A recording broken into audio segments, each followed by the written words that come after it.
Thank you, Mr. Chairman, very much, and thank you all for holding this really important hearing. It wasn't too long ago that I was chairing this committee, and you were chairing CFTC, and the one thing that I want to compliment you on is that you've always been good to come and testify and are very approachable, so we appreciate that. I thank you, and I want to compliment you. It's always been good to get on the phone or come to your office, even if we might have differences of policy, but I learn from it, and we try to narrow the differences. No, I appreciate that very much. One of the things that I have a lot of concerns about is the SEC's custody proposal.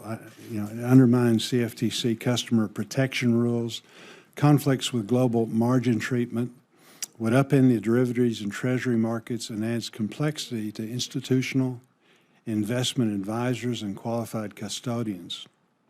Even worse, in response to questions from my staff, both CFTC and Treasury staff said the SEC did not coordinate with either agency, which is unacceptable.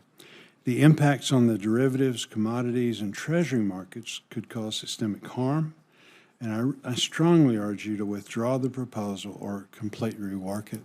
It's difficult. The SEC is such an important entity, and yet it's hard for us to, give you the means that you need when you come out with this kind of stuff. I don't know how to say that in a nice way, but again, this rule is not a good rule. It has the potential of creating a lot of problems, and then also not working with CFTC and Treasury, which it affects in a great way, could affect in a great way. If I might, just to put it in context, we've had a custody rule, and this is about investment advisors holding assets for their customers, since the 1960s. But then the Bernie Madoff events happened. They were terrible. Really.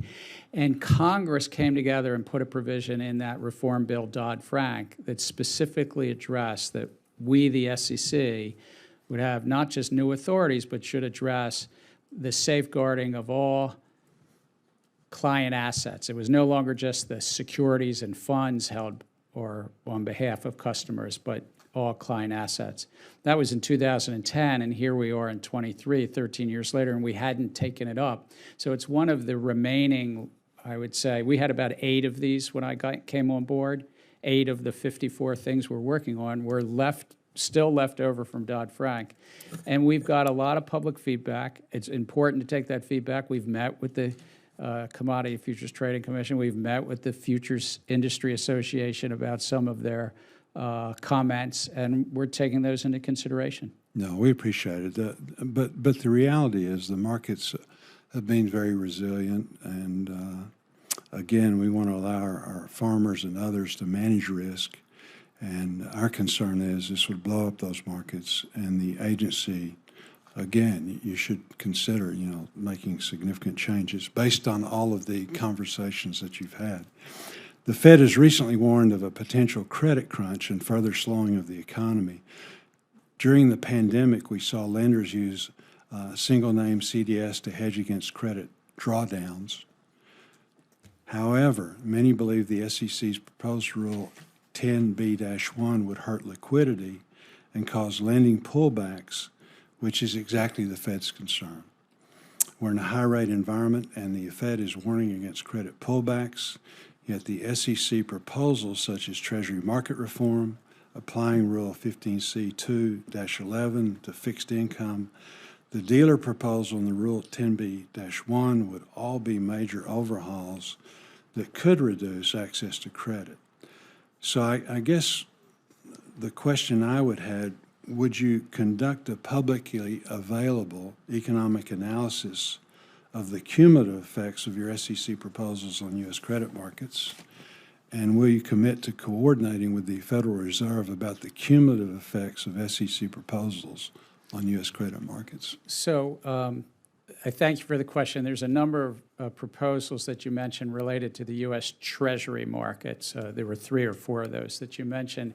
And we have been in consistent dialogue with the U.S. Treasury, the issuer of U.S. Treasuries, on behalf of us, the American public, and the Federal Reserve, because they use Treasuries to conduct monetary policy and the various rules. So we've been in very good, close discussions with them. Second, we do have economic analysis in each of those.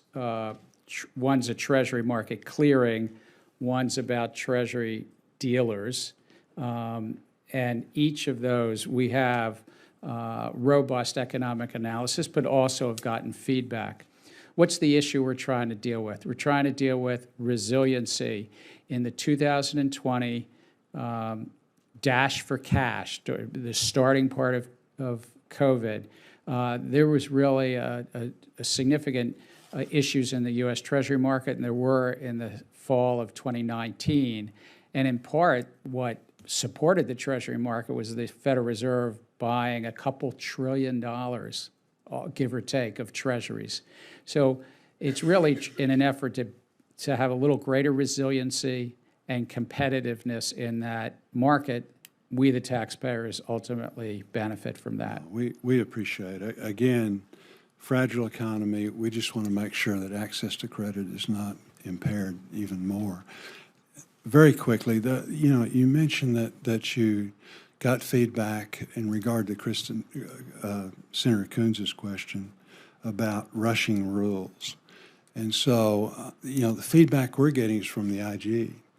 And they said the IG report found that staff had limited time for, quote, research and analysis, end quote, meaning their economic analysis were rushed. So, we need to sort that out. And I know that you're working hard in that regard. You're trying to get a lot done, but that's the feedback that we're getting. I thank you for that feedback, sir. Thank you.